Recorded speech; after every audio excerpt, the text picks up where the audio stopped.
October 19th, 1925. A remote mountain border post. Cold morning fog rolling off the hills.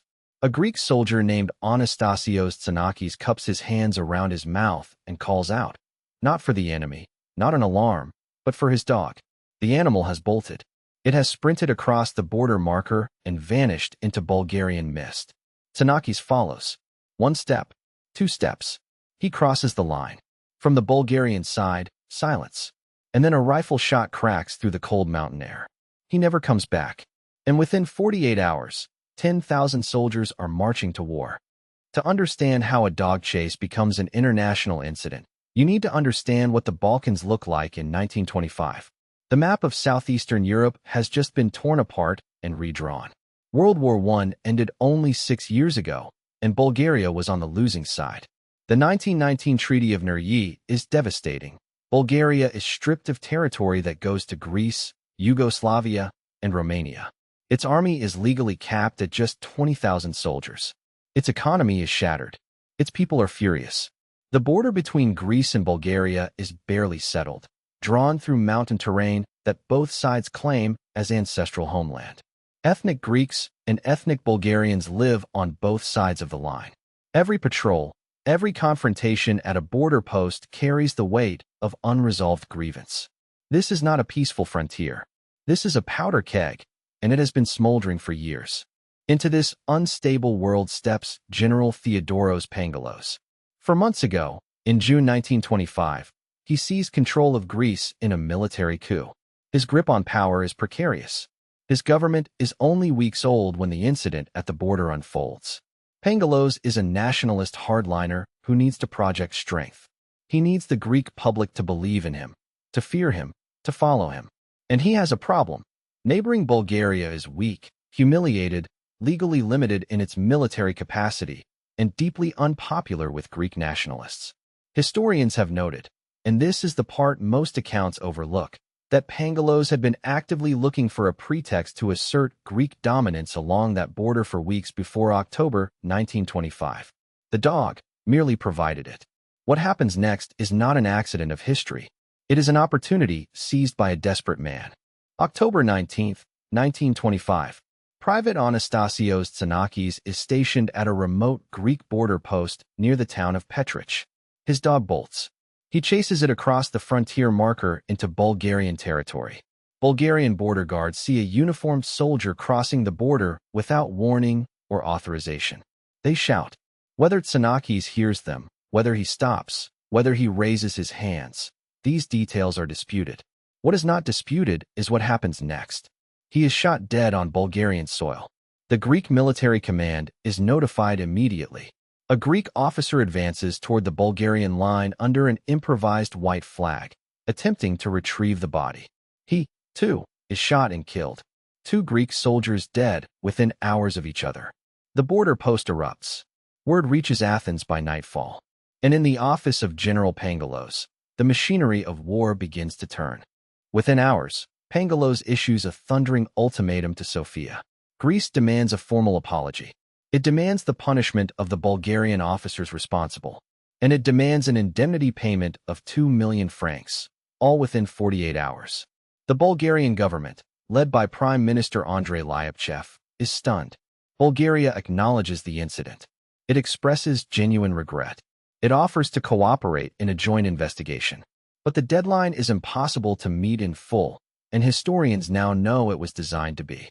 Greek military records, declassified decades later, reveal that Pangalos had already quietly ordered troop mobilization along the Bulgarian frontier before the ink on the ultimatum was even dry. The apology was never the point. The invasion was already planned. The 48 hours was theater. October 22nd, 1925. Dawn. Approximately 10,000 Greek soldiers crossed the Bulgarian border in a coordinated military advance. Their target is the town of Petrich, a quiet Bulgarian market town nestled in the shadow of the Belisitsa mountain range, population a few thousand, with no military garrison. The Bulgarian army, legally capped at 20,000 soldiers and spread thin across an entire nation, cannot mount a serious defense. There are no tanks waiting in Petrich. There are no artillery batteries defending the approaches. There are families. There are shopkeepers. There are farmers. Greek boots hit Bulgarian cobblestones before most of the town has finished its morning bread. The occupation of Petrich begins not with a battle, but with an eerie, desperate silence. In Sofia, Prime Minister Andrei Lyapchev faces a brutal calculation. Bulgaria's military cannot stop 10,000 Greek soldiers. A direct counterattack would be a massacre. But there is another weapon, one that has never actually been used to stop an active military invasion before. The League of Nations. Founded in 1920, just 5 years old, the League is an untested international institution built on the idea that collective diplomacy can prevent war. Most nations regard it with cautious optimism, but nobody truly knows if it will act when action is needed. Lyapchev makes the decision within hours of the invasion beginning. Bulgaria sends urgent telegrams to Geneva. Bulgaria will not fight with rifles. It will fight with international law. And in doing so, it is about to give the League of Nations the greatest test of its entire existence. Meanwhile, in the occupied town of Petrich, the reality of war is not abstract. During the 10-day Greek occupation, approximately 50 Bulgarian civilians are killed. Homes are looted. Residents who did not flee in time are trapped between an occupying army and a mountainous frontier with nowhere to go. Eyewitness accounts preserved in Bulgarian state archives describe soldiers moving through the streets, taking livestock, breaking into storehouses, terrorizing families. The town of Petrich, a place that had nothing to do with the original border incident, whose only connection to the dead Greek soldier was a line on a map, is paying the price. International newspapers begin carrying the story. The phrase most journalists reach for is not military operation or border enforcement. They call it what it is, an invasion. And the world is watching. In Geneva, Bulgaria's appeal reaches the League of Nations Council within 24 hours of the invasion beginning. The speed of the emergency session that follows is, by the standards of 1925 international diplomacy, almost unprecedented. Britain and France, the dominant powers of the League, now face a conflict of interest that is deeply uncomfortable. Both nations have provided loans and financial backing to Greece. Athens owes them. And yet, the evidence of a clear, unprovoked military invasion of a sovereign nation is undeniable. The debate in the council chamber is intense. Delegates argue. Papers are exchanged. The question hanging over every table in Geneva is the same question that will haunt international institutions for the next century. Will the world's governing body actually do something, or will it merely talk? And then Britain and France make their decision. The League of Nations issues a stunning ultimatum directly to Greece. Withdraw all forces from Bulgarian territory within 60 hours, or face immediate economic sanctions backed by the full financial weight of Britain and France. For General Pangalos, this is not a diplomatic inconvenience. This is an existential threat. Greece's economy depends on British and French loans. Without that financial lifeline, his regime cannot function, cannot pay its army, cannot sustain itself.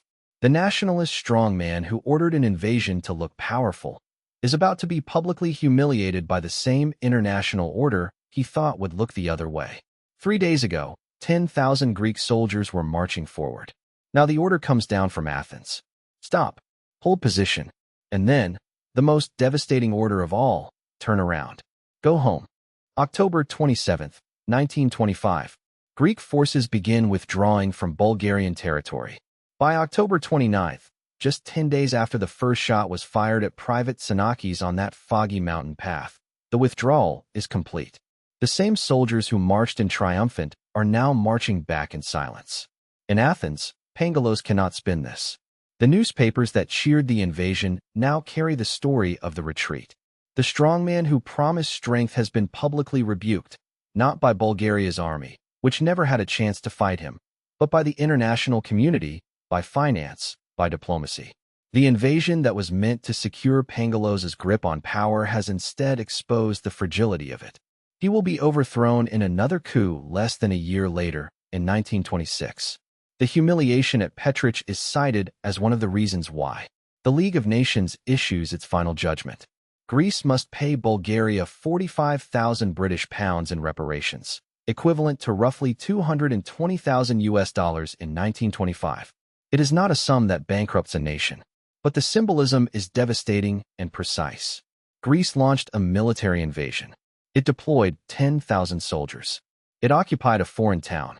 It killed 50 civilians. It caused an international crisis requiring emergency intervention by the world's governing body. And for all of that, it is handed a bill, like a reckless neighbor who breaks a window and is sent an invoice. The mightiest military act Pangalos could imagine, reduced to a fine. History records that Greece paid it, quietly, without ceremony, and the balance of power along that border never quite recovered its old swagger. The incident at Petrich, as historians and diplomats quietly call it, becomes one of the League of Nations' rare genuine successes.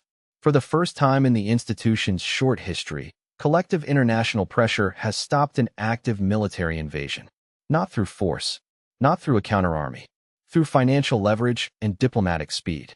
It is a template that the world will try to use again and again throughout the 20th century, sometimes successfully, often not. Pangalos is gone within a year.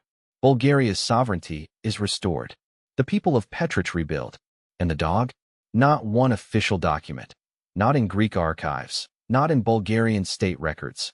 Not in the League's voluminous files. Mentions its fate. It is never found. Never identified. It simply ran across a border and disappeared into history, leaving behind only the war it accidentally started. History is full of moments this strange. Moments where the most powerful forces on Earth are set in motion by something absurd, a dog, a telegram, a wrong turn. And most of these stories never make it into textbooks. They are buried in archives, forgotten in footnotes, hidden in the chapters history quietly decides not to teach. That is why this channel exists. If The War of the Stray Dog is the kind of story that makes you see the past differently, subscribe. Because there are hundreds more waiting. Drop a comment below. What other bizarre, forgotten, or unsettling moments from history do you want uncovered? The past is stranger than any fiction, and we are just getting started.